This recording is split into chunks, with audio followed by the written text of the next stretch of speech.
सभी को medical science अड्डा चैनल पे स्वागत है। तो पिछला वीडियो जो हमने बनाया था उसमें थोड़ा टेक्निकल एरर था साउंड में, तो इस बार कोशिश होगी कि वीडियो अच्छी बने। और कुछ स्टूडेंट का शिकायत थी वीडियोस में कि आप थोड़ा सा लिखते वक्त जो है आप अच्छे से लिखें ताकि उसको हम नोट्स बना सकें। तो इस बार कोशिश होगी कि मैं इसको अच्छे से लिखूं और आपको सही तरीके से बोर्ड भी दिखे। तो आज हम लोग पढ़ने वाले हैं structure of muscles, skeletal muscles. देखते हैं क्या कोई दिक्कत है क्या? ओके, ठीक है। तो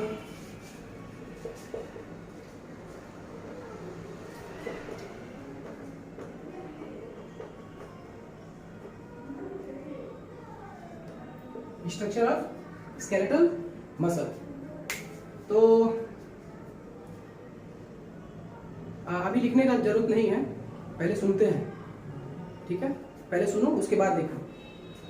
देखो, जो हमारा सेल है, आपको सभी को पता है कि सेल के अंदर क्या है?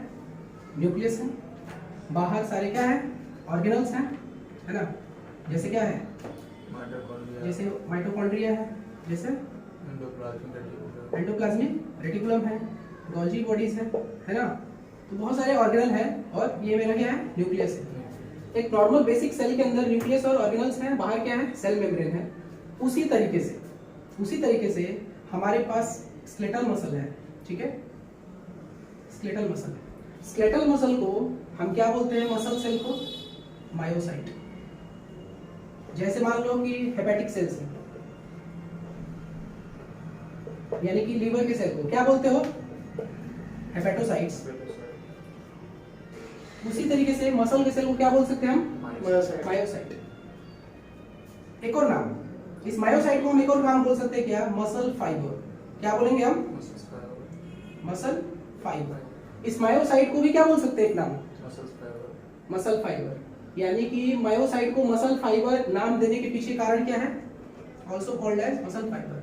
क्योंकि इस मायोसाइट को मसल फाइबर इसलिए बोला गया क्योंकि सेल के अंदर एलोंगेटेड सिलिंड्रिकल स्ट्रक्चर्स हैं जो क्या चीज से बने हैं?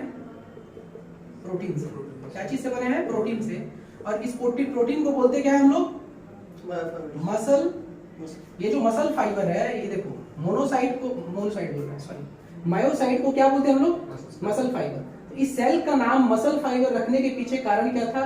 कि सेल के अंदर एलोंगेटेड सिलिंड्रिकल स्ट्रक्चर्स हैं। जैसे देखो इस तरीके से,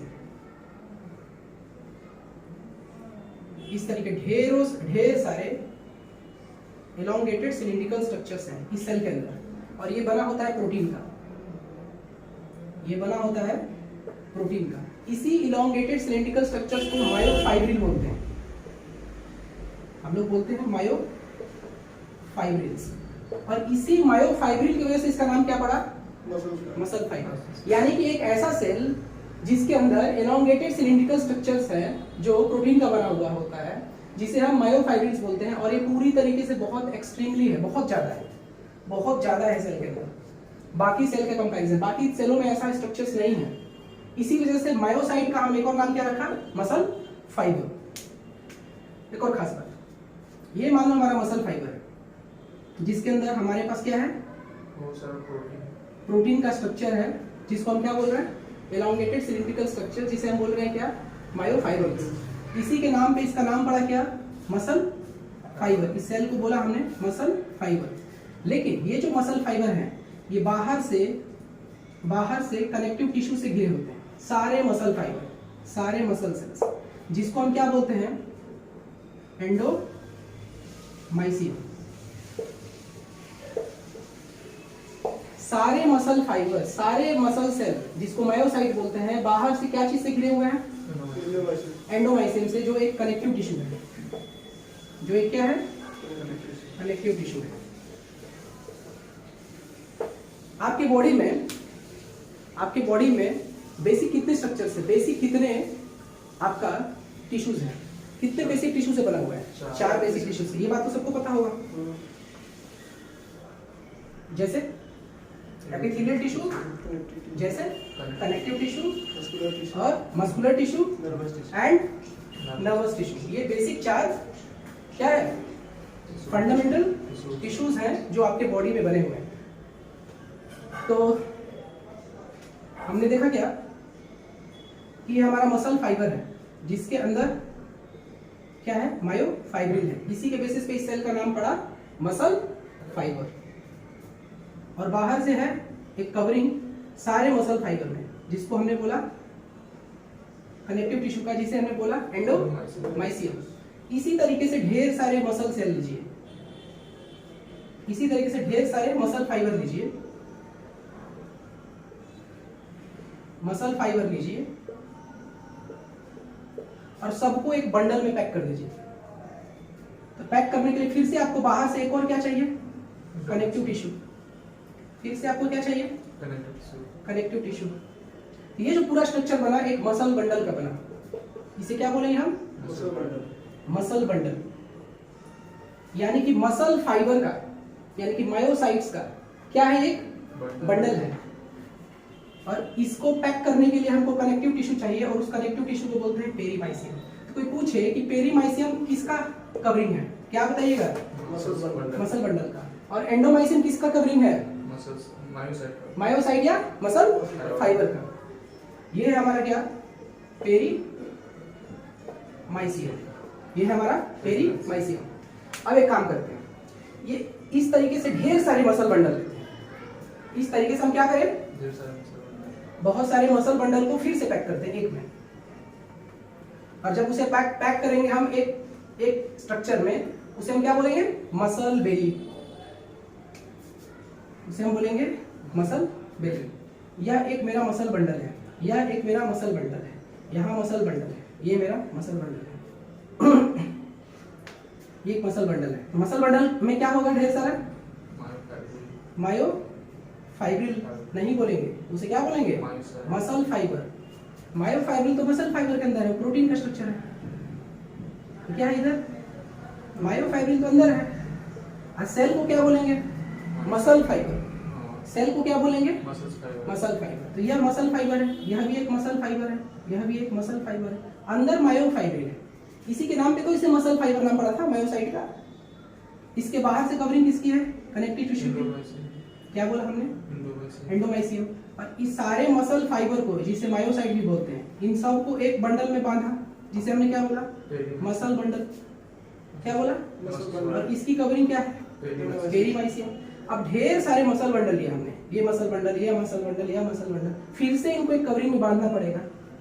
जब बांधोगे तो एक और स्ट्रक्चर तैयार हो जाएगा। अब इस पूरे स्ट्रक्चर को क्या बोले हम, क्या बोले, मसल बेली या मसल। अब जाके हमारा मसल बना, जिसे हमने क्या बोला, मसल बेली। यानी कि एक बात समझ में आया कि जो मसल होता है वह ढेर सारे क्या से बना होता है, मसल बंडल से। और मसल बंडल ढेर सारे मसल फाइबर से बना होता है, मसल फाइबर से बना होता है। और इसी मसल बेली का जो कनेक्टिव टिश्यू है, ये मेरा कनेक्टिव टिश्यू है।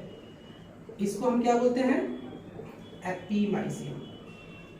एपी माने बाहर, एपीमाइसियम। ठीक है। और क्या बोल सकते हैं हम इन कनेक्टिव टिश्यूज को, फेसिया। इसको और क्या बोलते हैं, फेसिया। तो हमने समझा बेसिक ग्रॉसली, हमने इसका स्टडी किया किस चीज का, एक मसल का, जो बेसिकली पूरी एक मसल है। और एक और खास बात, आपका जो स्केलेटल मसल होता है वो कैसा होता है, इसका शेप इलॉन्गेटेड सिलिंड्रिकल स्ट्रक्चर होता है। स्केलेटल मसल्स कैसा होता है, सिलिंड्रिकल।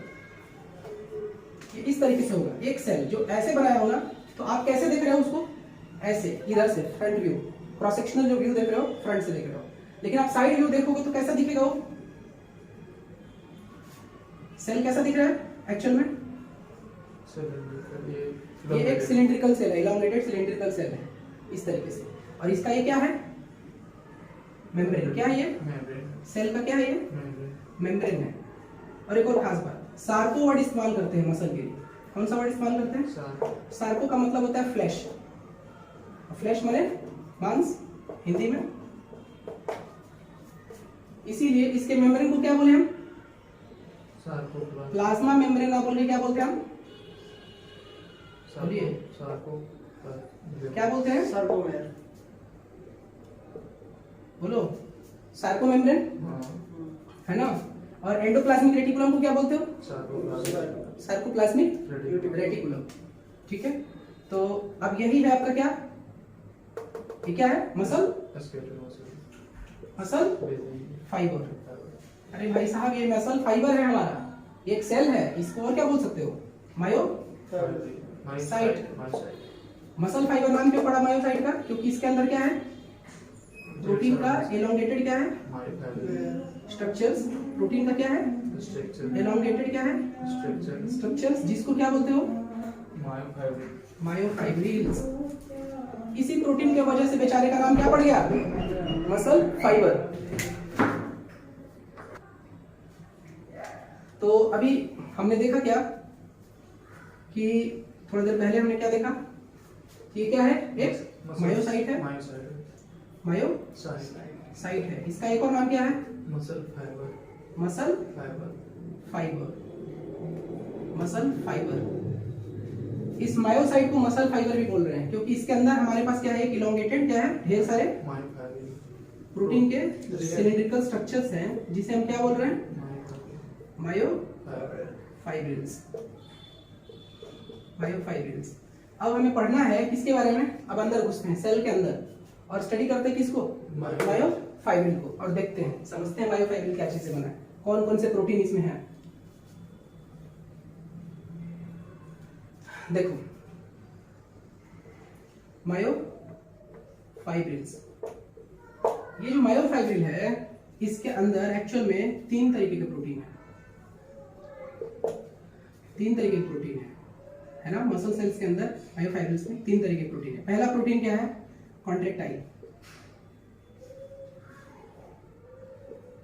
Contractile protein. और दूसरा प्रोटीन है रेगुलेटरी प्रोटीन। और तीसरा प्रोटीन है हमारा स्टेबलाइजिंग प्रोटीन।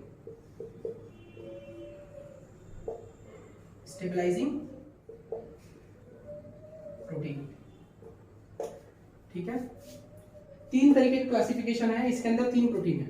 पहला कॉन्ट्रैक्टाइल प्रोटीन, दूसरा रेगुलेटरी प्रोटीन और तीसरा स्टेबलाइजिंग प्रोटीन। इसका मतलब समझते हैं। एक्चुअली में जो तुम्हारा मसल कॉन्ट्रैक्ट करता है वो उसमें कौन पार्टिसिपेट करता है? Protein contractile protein. ठीक है, जिसके ऊपर कौन स्लाइड करेगा? आगे पढ़ोगे, एक्टिन करेगा किसके ऊपर? मायोसिन के ऊपर। यानी कि थिन फिलामेंट करेगा किसके ऊपर? थिक फिलामेंट स्लाइड नहीं करता, अपने पोजीशन पे रहता होगा। ठीक है, रेगुलेटरी प्रोटीन क्या करता है कि इस एक्टिन जो आपका मायोसिन के ऊपर कॉन्ट्रैक्ट क्या बोलते हैं, स्लाइड कर रहा है, उसके स्लाइडिंग को कंट्रोल करता है कि आपको कब स्लाइड करना है, कब नहीं करना है, कितना करना है ना। ये सारी चीजें कौन गवर्न करेगा? यानी कि इनके एक्टिविटी को रेगुलेट कौन करेगा? कॉन्ट्रैक्टाइल प्रोटीन को रेगुलेट करेगा आपका रेगुलेटरी प्रोटीन। जैसे फॉर एग्जांपल आपका रेगुलेटर कौन है? आपके पेरेंट्स। वो आपको कॉल करते हैं कि पढ़ो, यहाँ ये काम करो, आपको कितना पढ़ना है वो इंडिकेट करते हैं, वो आपको सिखाते हैं। उसी तरीके से आपका ये जो कॉन्ट्रैक्टाइल प्रोटीन है उसको रेगुलेट करने के लिए एडिशनली हमारे पास क्या है? Regulatory protein. और इन पूरे सिस्टम को, कॉन्ट्रैक्टाइल प्रोटीन और रेगुलेटरी प्रोटीन को एक साथ बांध करके रखता है अपने पोजीशंस पे। वो कौन है? Stabilising protein. ताकि वो अपनी जगह से क्या ना हो, हटे ना। वो अपने पोजीशन पे उनको लोकलाइज करने का काम कौन करता है? यानी कि इन दोनों स्ट्रक्चर को स्टेबिलिटी कौन देता है? Stabilising protein. तो हमारे पास 3 तरीके के प्रोटीन है। तो कॉन्ट्रैक्टाइल प्रोटीन में बेसिकली कौन आएंगे? मायोसिन। और कौन आएगा? एक्टिन। रेगुलेटरी प्रोटीन में हमारे पास कौन है? जैसे टाइटिन है ना। सॉरी गलत मैंने बता दिया। रेगुलेटरी प्रोटीन में हमारे पास है कौन? ट्रोपोनिन। भूल गया, क्या है वो? ट्रोपोनिन। और कौन है? मायोसिन। मायोसिन। और स्टेबलाइजिंग प्रोटीन में हमारे पास कौन है? टाइटिन है। ठीक है, जैसे क्या है? नेबुलिन है। ठीक है, बस टाइटिन को याद करो, बाकी को छोड़ दो। नेबुलिन है, डेस्मिन है, डिस्ट्रोफिन है। डिस्ट्रोफिन लिख देता हूँ क्योंकि तुम्हारे एनसीईआरटी में जिक्र है इसका, पढ़े हो ना डिस्ट्रोफिन। हाँ, long thread like structure, rod like structure है ना। तो मायोफाइब्रिल दो तरीके के फिलामेंट से बना होता है। पहला थिक फिलामेंट और दूसरा कौन है, thin filament. Thick filament and thin filament. Thick filament बना होता है हमारा कौन से प्रोटीन से, मायोसिन से। और थिन फिलामेंट बना होता है क्या चीज से, तीन तरीके के प्रोटीन है इसमें। एक्चुअली इसमें क्या है, एक्टिन है, ट्रोपोनिन है और मायोसिन है, ट्रोपोमायोसिन है। यानी कि थिक फिलामेंट बना होता है मायोसिन से, थिन फिलामेंट बना होता है किसका, एक्टिन, ट्रोपोनिन और ट्रोपोमायोसिन से। तो देखते हैं किस फैमिली को देखें हम पहले। हम देख लेते हैं थिक फिलामेंट मायोसिन क्या चीज से बना होता है। मायोसिन को देखते हैं, फिर आते हैं बारी बारी से इनके बाद, फिर दोनों को कंबाइन करते हैं, फिर स्टडी करते हैं आगे। तो देखते हैं हम क्या, पहले किसको देखें,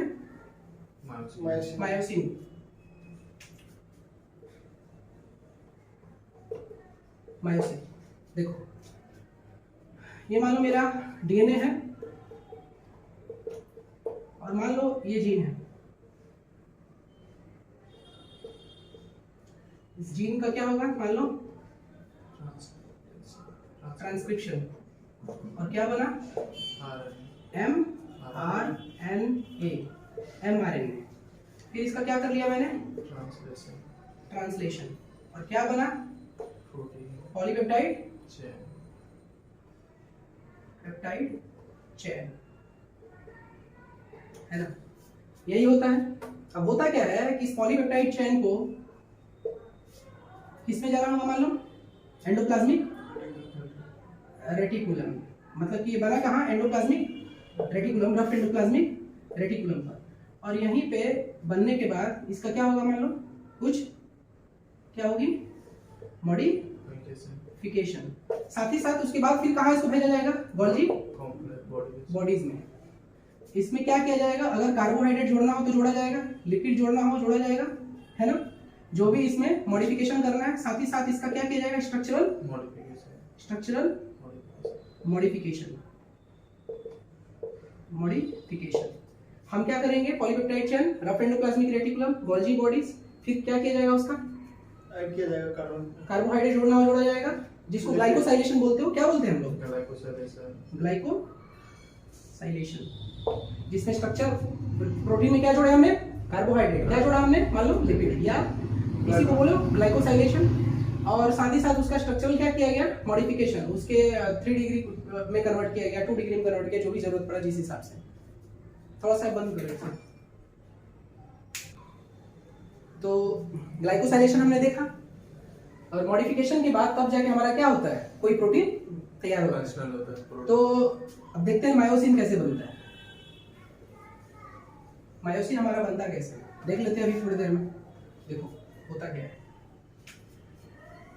ये मान लो मेरा डीएनए है, इसके ऊपर जीन है 1 2 3, इस तरीके से।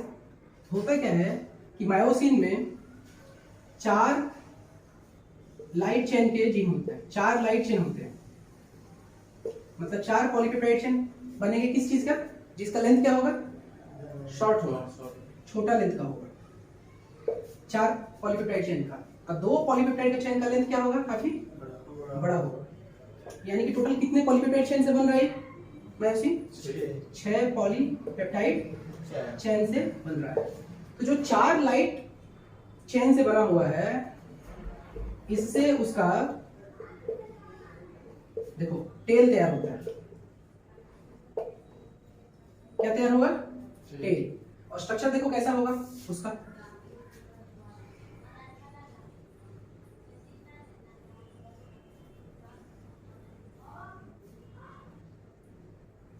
उसका स्ट्रक्चर कुछ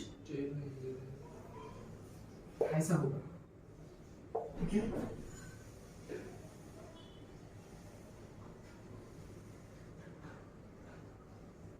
इस तरीके से। कितने ग्लोबुलर हेड होंगे इसके पास? दो। इसको क्या बोलते हैं पूरा?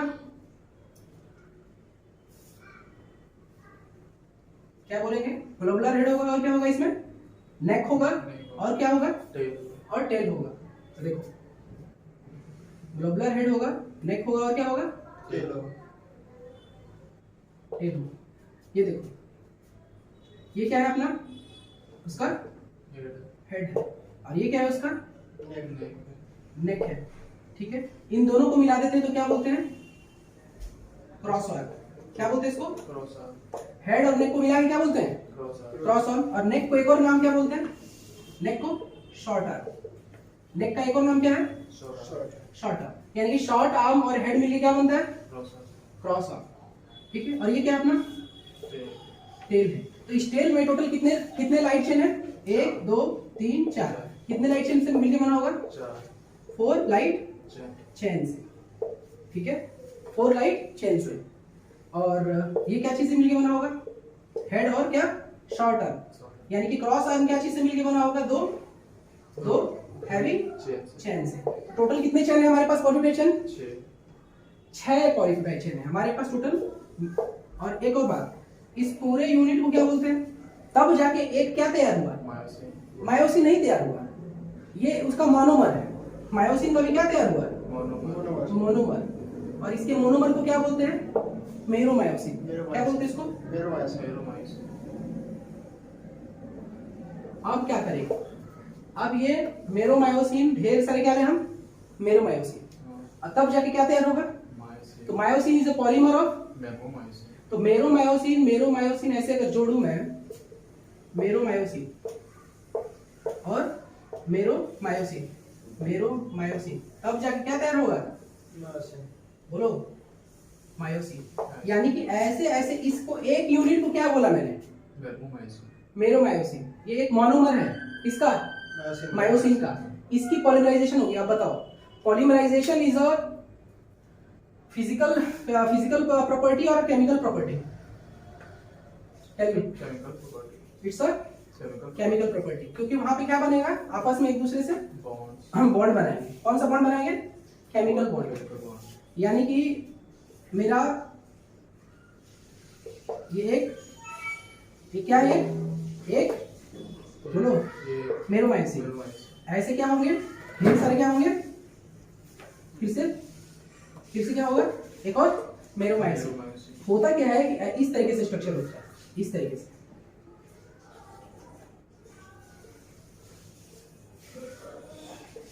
इनका हेड क्या होता है? बाहर की तरफ क्या होता है? निकला होता है। और इनका टेल कहाँ होगा? उनके एक्सिस में होगा, उनके लॉन्ग एक्सिस में होगा। और हेड कहाँ होगा? बाहर की तरफ प्रोजेक्टेड होगा, इस तरीके से। तब जाके, और ये कोई एक डायरेक्शन में नहीं है, पूरे 3D में। जैसे मान लो मेरा हाथ है, तो इधर से भी निकला हुआ है, इसका टेल मेरे हाथ के एक्सिस में है, लॉन्ग एक्सिस में है। तो इसका टेल किधर निकला हुआ है? सॉरी, हेड किधर निकला हुआ है? ऊपर की तरफ। फिर इधर से भी हेड किधर निकला हुआ है? फिर इधर से भी हेड निकला हुआ है, इधर से भी हेड निकला हुआ है, फिर इधर से भी हेड निकला, ऐसे ऐसे ऊपर नीचे। तो जो झाड़ू लगाने वाला एक आता है ना, जो साफ करने वाला घर में, तो उसके चारों तरफ से जो हेयर प्रोजेक्टेड होता है बाहर की तरफ, वो 3 डायमेंशनली क्या होता है? हाँ, तो ऐसा नहीं कोई एक पर्टिकुलर डायरेक्शन से निकला, तीनों डायमेंशन से क्या हुआ है? तो ये 2D में दिख रहा है कि इधर से निकला है, ऐसा नहीं, ऐसे भी निकला है और अंदर भी निकला हुआ है। तो पूरी 360 डिग्री पे क्या है? ये प्रोजेक्टेड हेड है। ऐसे इस तरीके से ढेर सारे क्या है? मान लो एक क्या है? एक मेरोमायोसिन। ये क्या है? एक मेरोमायोसिन। एक क्या है? मेरोमायोसिन। इस तरीके से तब जाके क्या बना हमारा ये? मायोसिन। तो मायोसिन के अंदर ध्यान देना, मायोसिन के अंदर जो मेरा हेड है, यहाँ पे हेड, यहाँ पे पर्टिकुलरली जो पक्का क्या चीज से बना है? सब कुछ अमाइनो एसिड से, प्रोटीन ही तो है सब। तो जब ये अमाइनो एसिड से बना है, तो पर्टिकुलरली यहाँ पे जो अमाइनो एसिड होता है वो किसके साथ जुड़ने वाला है? किसके साथ? एक्टिन के साथ। इसीलिए इस साइड का नाम क्या पड़ा? तो बताओ, एक्टिन के साथ जो यहाँ पे बॉन्ड बनाएगा वो कौन सा बॉन्ड बनाएगा? प्राइमरी की सेकेंडरी? प्राइमरी बॉन्ड बनाएगा। बहुत खूब। यहाँ जो बॉन्ड बनेगा सेकेंडरी बॉन्ड बनेगा। अगर प्राइमरी बॉन्ड बनाएगा तो पता चला कि उसके साथ कोवलेंट बॉन्ड बना लिया, तो एक्टिन और ये दोनों हमेशा के लिए जुड़ गए। और ये मायोसिन ही नहीं रहा, वो एक्टिन ही नहीं रहा, फिर ब्रेक कैसे होगा? इसीलिए यहाँ पे जो इंटरेक्शन होगा वो कैसे इंटरेक्शन होगा? सेकेंडरी इंटरेक्शन होगा, यानी कि किससे होगा? हाइड्रोजन बॉन्ड से, वैन डेर वाल फोर्सेस से, या फिर क्या dipole dipole dipole induced dipole से। सेकेंडरी इंटरेक्शन है, इस बात को ध्यान रहे। तो एक्टिन के साथ मायोसिन का जो हेड है, यहाँ पे कौन सा इंटरेक्शन होगा? Secondary interaction. और यहाँ पे एक और एक्टिविटी है, यहाँ पे एक और साइट होता है, कौन सा साइट है? एटीपीएस एक्टिविटी का। क्या है? ATPase activity. यानी कि कोई यहाँ एंजाइम नहीं है, यहाँ कोई एंजाइम नहीं है ये, लेकिन इसकी स्ट्रक्चर, एंजाइम कैसे काम करता है? हमारा एंजाइम किसके साथ बॉन्ड बनाता है? सबस्ट्रेट के साथ। एंजाइम और क्या है ये? सबस्ट्रेट। एंजाइम क्या है? सबस्ट्रेट। एंजाइम और सबस्ट्रेट, यहाँ पे जो है एंजाइम सबस्ट्रेट के बीच में जो है बॉन्ड बना, और आगे जाके एंजाइम क्या बन गया? अलग हो गया, प्रोडक्ट। तो एंजाइम और सबस्ट्रेट के बीच में जो है बॉन्ड बना है। एक बार इसको समझा देता हूँ ताकि तुम इस एटीपीएस एक्टिविटी को तुम लोग समझ सको, अदरवाइज फिर वही प्रॉब्लम होगी। एंजाइम के साथ सबस्ट्रेट का इंटरेक्शन कैसा होता है? प्राइमरी और सेकेंडरी। पिछले लेक्चर में मैंने समझाया था ये बात। सेकेंडरी इंटरेक्शन होता है। मान लो मेरा एंजाइम है, इसके साथ सबस्ट्रेट जुड़ा, और यहाँ पे एंजाइम सबस्ट्रेट का कॉम्प्लेक्स बना, और फिर फाइनली क्या बन गया? मान लो enzyme product, sorry enzyme product E+P। तो यहाँ पे जो एंजाइम सबस्ट्रेट का जो कॉम्प्लेक्स बना, यहाँ पे जो इंटरेक्शन है वो कैसा इंटरेक्शन है सबस्ट्रेट के साथ? सेकेंडरी। अगर ये प्राइमरी बॉन्ड बना लेता तो ये एंजाइम नहीं रहता, क्योंकि प्राइमरी बॉन्ड, पिछला लेक्चर देखना पड़ेगा इसके लिए, इसको समझने के लिए। एंजाइम के साथ अगर सबस्ट्रेट प्राइमरी बॉन्ड बना ले तो एंजाइम नहीं रहेगा। एंजाइम खुद किस में पार्टिसिपेट कर लिया? केमिकल रिएक्शन में। किस में पार्टिसिपेट कर लिया? केमिकल रिएक्शंस में। और ध्यान से देखना, यानी कि अगली बार हमें फिर से वापस एंजाइम मिल रहा है, तो ये तभी पॉसिबल है कि किसी प्रोसेस के दौरान जो मैटर था सेम मैटर मिले। अगर वो एंजाइम था तो अभी भी क्या मिला? प्रोसेस के बाद एंजाइम। इसका मतलब कि वो किस बॉन्ड से गुजरा होगा? सेकेंडरी से, प्राइमरी से नहीं। यहाँ पे देखो, ये सबस्ट्रेट था, फाइनली क्या मिला? तो किस फिनोमेना से गुजरा होगा? ये केमिकल से। यानी कि यहाँ पे जो रिएक्शन हुआ, यहाँ पे जो कन्वर्जन हुआ, ये कौन सा कन्वर्जन है एक्चुअल में? प्राइमरी कन्वर्जन है। और यहाँ पे जो कन्वर्जन है वापस कौन सा कन्वर्जन है? ये यानी कि एंजाइम जो है एंजाइम में वापस मिलता है। इसका मतलब कि ये जो फिनोमेना शो किया था, ये कौन सी प्रॉपर्टी शो की थी इसने? Physical property. और ये कौन सी प्रॉपर्टी शो कर रहा है यहाँ पे? केमिकल। देखो ना, केमिकल कॉन्स्टिट्यूएंट भी बदल गया इसका। इसीलिए इसमें हमेशा एंजाइम के साथ सबस्ट्रेट का रिएक्शन कैसा होता है? कॉम्प्लेक्स जो बनता है कैसा बनता है? ये सेकेंडरी इंटरेक्शन होता है इसमें। यानी कि यहाँ पे कौन से फोर्सेस होंगे? अपना H बॉन्डिंग, हाइड्रोजन बॉन्ड होंगे, और कौन सा? डाइपोल इंड्यूस्ड डाइपोल, और कौन सा? बोलो, डाइपोल, और कौन सा? Van der Waals forces. तभी ये पॉसिबल है। उसी तरीके से जो मेरा हेड था, कौन सा हेड था? ये जो मेरा हेड था, तो ऊपर में जो सबसे पहले जो टॉप मोस्ट पे जो इंटरेक्शन है वो किसका है? कौन सा साइट है? Actin site. Actin binding site है। लेकिन नीचे की तरफ जो इंटरेक्शन है वो किसका इंटरेक्शन है? यहाँ पे एटीपीएस एक्टिविटी है। तो ये कोई एटीपीएस एंजाइम नहीं है यहाँ, लेकिन ये एटीपी को क्या कर सकता है? ब्रेक कर सकता है। इसका मतलब ये कैसे ब्रेक कर रहा है? उसी तरीके से जितना स्ट्रॉन्ग फोर्स ये एंजाइम सबस्ट्रेट के साथ शो करता है, उतना ही स्ट्रॉन्ग फोर्स यहाँ के जो अमाइनो एसिड्स जो भी होंगे वो स्ट्रॉन्ग इंटरेक्शन शो करेंगे। किसके साथ? यहाँ के जो अमाइनो एसिड होंगे, ये जो साइट में जो मौजूद जो अमाइनो एसिड होगा वो किसके साथ शो करेंगे? एटीपी के साथ। यानी कि एटीपी के साथ इंटरेक्शन होगा किसका? इस एटीपी बाइंडिंग साइट के साथ। और किस तरह का इंटरेक्शन होगा? सेकेंडरी, ना कि प्राइमरी। तो इंटरेक्शन के बाद ये एटीपी किस में कन्वर्ट हो जाएगा? एडीपी में। और क्या बन जाएगा? और ये जो बाइंडिंग साइट है ये कैसा रहेगा? As it is. Active ATP binding site तो ऐसे ही रहेगा। क्या इसमें कन्वर्जन हुआ क्या? नहीं, क्योंकि ये किस तरह से बिहेव कर रहा है? एग्जैक्टली एंजाइम की तरह। तो एंजाइम वापस से एंजाइम ही रहेगा, इसके स्ट्रक्चर में कोई परिवर्तन नहीं होगा। परिवर्तन तो हमेशा किसके स्ट्रक्चर में होगा? सबस्ट्रेट के साथ। और सबस्ट्रेट कौन है यहाँ? एटीपी। इसको समझने के लिए पिछला लेक्चर देखना पड़ेगा सभी को।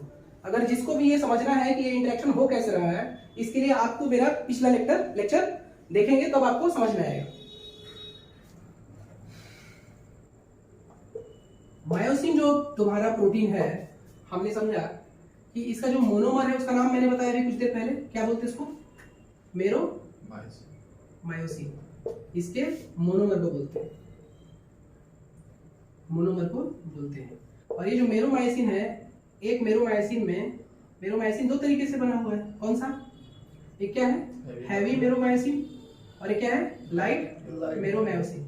और ये कितने हैं लाइट मेरोमायोसिन? टोटल 4 पॉलीपेप्टाइड चेन से बना हुआ है। 4 लाइट किससे बना है? लाइट चेन से बना हुआ है। और ये कितने से बना हुआ है? 2 हैवी चेन से बना हुआ है। 2 हैवी चेन से बना हुआ है। और ये बना हुआ है कितने लाइट चेन से? 4 लाइट चेन से। और ये कहाँ मिलेगा? इसको खोजोगे तो किसमें? टेल में। और ये कहाँ मिलेगा? इसके हेड नहीं बोलो, इसको क्या बोलो? Cross arm. और क्रॉस आर्म कब बोलोगे? जब हेड और टेल दोनों मिलता है। हेड और नेक को और क्या बोल सकते हो? Short arm. इन दोनों को मिलाते हैं तो क्या बोलते हैं इसको? Cross arm. तो कहाँ मिलेगा हैवी मेरोमायोसिन? क्रॉस आर्म में मिलेगा। ये एक बहरूपिया है। कौन? मायोसिन कैसे है देखो, क्योंकि इसके पास बाइंडिंग साइट क्या है? कितने बाइंडिंग साइट है? 2। इसका जो हेड है, इसमें कितने बाइंडिंग साइट है? 2 binding site.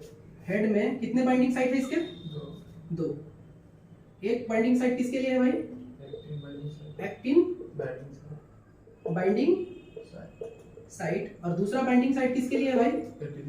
ATP binding site है ये, जिसको और क्या बोल सकते हो? इसके पास कौन सा एक्टिविटी है? यानी कि एटीपीएस एंजाइम की तरह बिहेव करेगा। एटीपीएस एक्टिविटी है इसके पास, ठीक है। और ये कहाँ मिलेगा सब? दोनों साइड किस में है? हेड में। अब बहरूपिया कैसे, ध्यान से समझो। इसका दोस्त का नाम क्या है? एटीपी। इसके दोस्त का नाम क्या है? एटीपी। और एक अच्छा दोस्त है उसका। अच्छा दोस्त का मतलब हुआ कि जो नहीं चाहता कि बुरे रास्ते पे जाए। समझो बात। इस एक एक्टिन है जो किस फैमिली से? थिन फिलामेंट वाले फैमिली से। उसके साथ हमेशा मायोसिन क्या चाहता है? बाइंड करना। और एक्टिन का परिवार है, उसके साथ थिन फिलामेंट में 2 प्रोटीन और हैं। क्या बोलते हैं इसको? ट्रोपोनिन और ट्रोपोमायोसिन। और एक्टिन की शादी हो रखी है किसके साथ? ट्रोपोमायोसिन के साथ। और ये भाई साहब जो हमारे कौन है? मायोसिन हमेशा किसके साथ बाइंड करना चाहते हैं? एक्टिन के साथ। किसके साथ? जो कि ऑलरेडी शादीशुदा है अपने ग्रुप में, थिन फिलामेंट में। और ये हमेशा उसके साथ बाइंड चाहते हैं। लेकिन इसका एक प्यारा सा दोस्त है जिसका नाम क्या है? एटीपी। ये हमेशा कहता है कि भाई साहब आप जो है उस शादीशुदा का चक्कर छोड़िए। किसको? एक्टिन को छोड़िए। देखो इसका रूप कैसे है। जब ये अपने दोस्त के साथ होता है, किसके साथ? मायोसिन जब किसके साथ होता है भाई? अपने दोस्त के साथ होता है। तो ये दोस्त इसको हमेशा समझाया रहता है और कंट्रोल में रखता है कि दोस्त भाई सुनो, वो एक शादीशुदा औरत है। कौन? एक्टिन। उसका पति का नाम कौन है? ट्रोपोमायोसिन। वो दूसरे फैमिली का, उसका चक्कर छोड़िए। तो जब जब ये दोस्त रहता है तब ये मायोसिन उसका चक्कर क्या कर देता है? छोड़ देता है। उसको समझ जाता है कि ये सही समझा रहे हैं, उसका फेरा में नहीं पड़ना है मुझे। इसीलिए मायोसिन जब एटीपी के साथ होता है तो उस टाइम ये एक्टिन के साथ बाइंड नहीं करता, क्योंकि ये समझा ले जाता है, ठीक है। और इसी को बोलते क्या हम लोग? Detachment stage. यानी कि कैसे स्टेज में है वो? डिटैच स्टेज है। यानी कि एक्टिन के साथ बाइंडेड नहीं है। कब? जब मायोसिन के साथ कौन रहेगा? एटीपी। एक कंडीशन और आएगा जब मायोसिन देखो दूसरा रूप दिखाता है। मायोसिन अपने दोस्त एटीपी को ब्रेक कर देता है। यानी कि मायोसिन किसके साथ किस कंडीशन में आ गया है? मायोसिन के साथ अब एटीपी नहीं जुड़ा हुआ है। मायोसिन के साथ कौन जुड़ा हुआ है? एटीपी और इनऑर्गेनिक फॉस्फेट दोनों जुड़ा हुआ है, अलग नहीं है अभी भी। यानी कि दोस्त पूरी तरीके से दोस्त नहीं निभा रहा है। ये क्या कर रहा है? थोड़ा सा कन्नी काट रहा है अपने दोस्त से। इसके रूप को बदल दिया। दोस्त अपनी दोस्ती नहीं निभा रहा है, क्योंकि एटीपी के फॉर्म में नहीं है। लेकिन हाँ, दोस्त के कांटेक्ट में अभी भी है, फोन से बातें चल रही हैं इनकी। लेकिन चूंकि ये इसको देख नहीं पाएगा तो समझा तो लेगा। तो ऐसे कंडीशन में जब ये इस फेज में आता है तो दोस्त तो उसके पास है, लेकिन किस तरह के कांटेक्ट में है? फोन से। देख लो, फोन से पीआई इनऑर्गेनिक फॉस्फेट, फोन समझो, फोन से कांटेक्ट में है तो उसको धोखा दे देगा। और इस स्टेज में हर टाइम किससे बाइंड करने के फिराक में रहेगा? एक्टिन के। जब इस स्टेज में होगा तो हर टाइम किससे बाइंड करेगा? एक्टिन से। और इस स्टेज में ही बनता है क्या? क्रॉस, बोलो, क्रॉस लिंक। इसी स्टेज में क्या होता है? Cross link. यानी कि इसी स्टेज में एक्टिन के साथ क्या बनाने की कोशिश करेगा? Cross link. किस स्टेज में भाई? Cross link. और इसी स्टेज में क्या बना लेगा एक्टिन के साथ? Cross link. समझते हैं? ये इसका दूसरा रूप है। दूसरा रूप को ध्यान देना, ये दूसरा रूप था उसका। देखो इसके कितने रूप हैं और अपने रूप को कैसे बदलता है।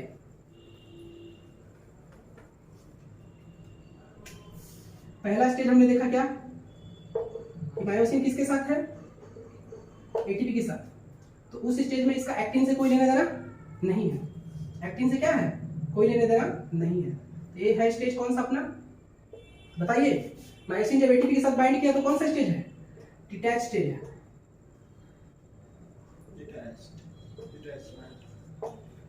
अब यही मायोसिन जब किस स्टेज में है? एडीपी और इनऑर्गेनिक पीआई, इनऑर्गेनिक फास्फोरस। मतलब किसकी बात हो रही है यहाँ पे? H3PO4 की।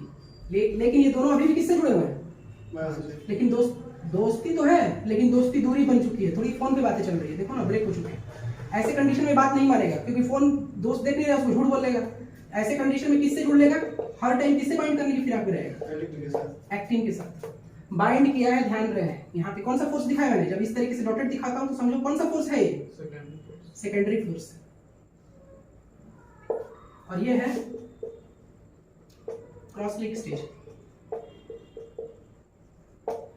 ये इसका दूसरा रूप है। एक तीसरा रूप देखो, यही मायोसिन, ध्यान देना, यही मायोसिन अगले स्टेज में क्या करेगा?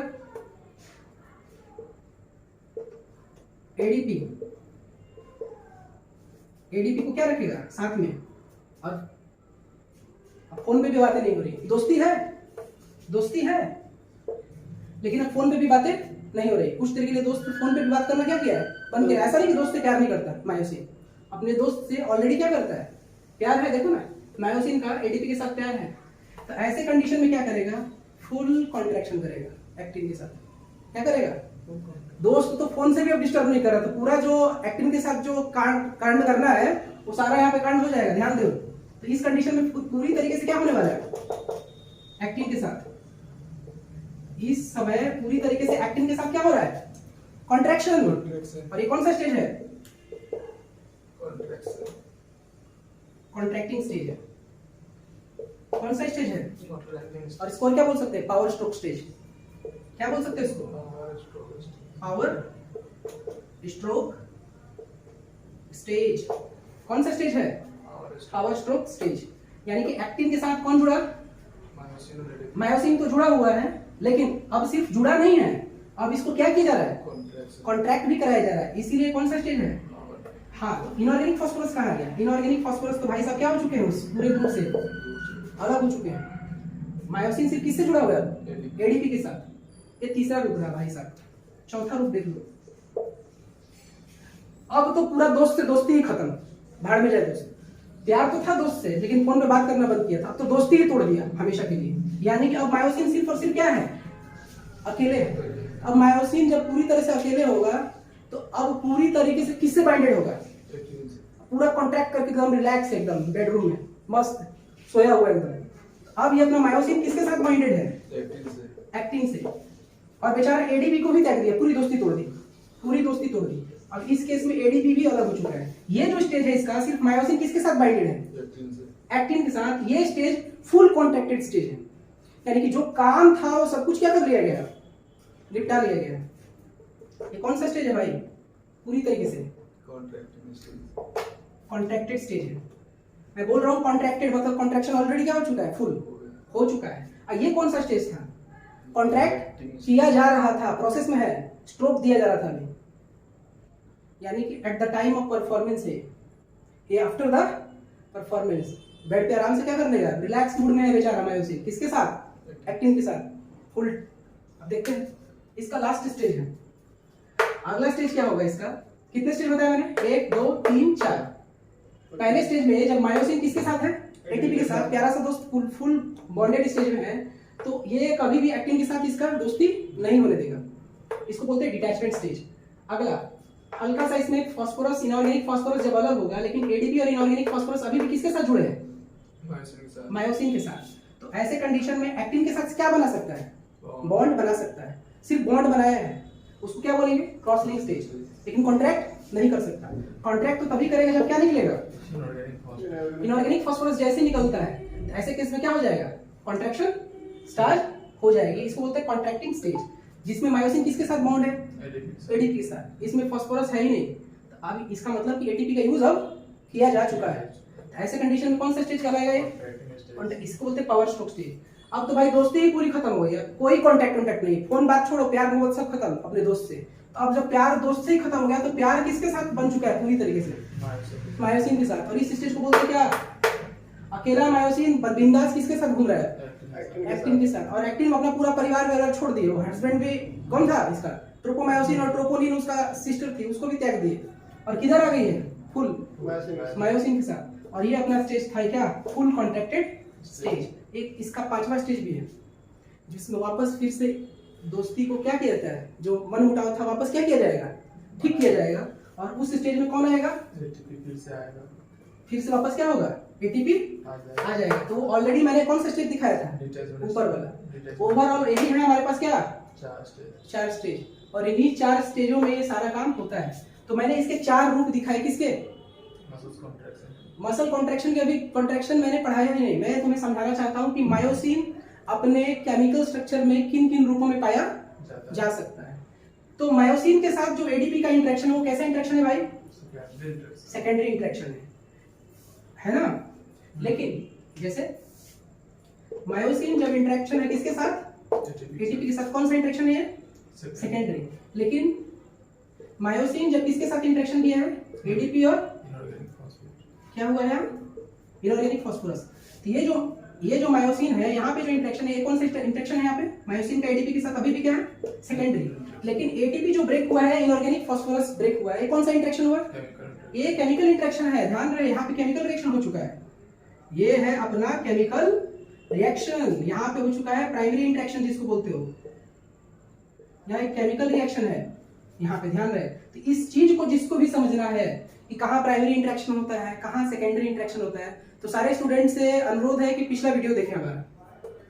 तो ये स्टेज समझ गए। अब हमें चलना होगा एक्टिन के फैमिली में।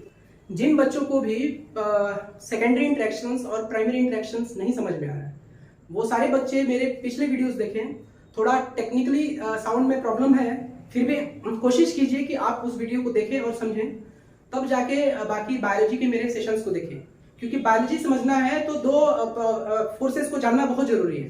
साथ ही जैसे फॉर एग्जांपल केमिकल फोर्स और फिजिकल फोर्स, इन दोनों फोर्सेस के अलावा बायोलॉजिकल फिनोमेना होना इम्पॉसिबल है। तो इसी वजह से आप मेरे पिछला वीडियो देखें, फिर मेरे अगले वीडियोस को देखें, यानी ये वीडियो देखें और नेक्स्ट आने वाले सारे वीडियोस देखें। तो जो अगला जो वीडियो आने वाला है, मैंने इसमें मायोसिन के स्ट्रक्चर एक्सप्लेन किए, साथ ही साथ मायोसिन के डिफरेंट स्टेजेस को एक्सप्लेन किए। नेक्स्ट वीडियो में हम एक्टिन के फैमिली को समझेंगे, थिन फिलामेंट को स्टडी करेंगे, उसके स्ट्रक्चर्स को देखेंगे, साथ ही साथ मसल्स कॉन्ट्रैक्शन के मैकेनिज्म और उसके रेगुलेशन को देखेंगे। तो आज के लिए बस इतना ही। जिसको भी मेरा वीडियो अच्छा लगा हो, उस वीडियो को लाइक करें, शेयर करें एंड कमेंट करें। ओके।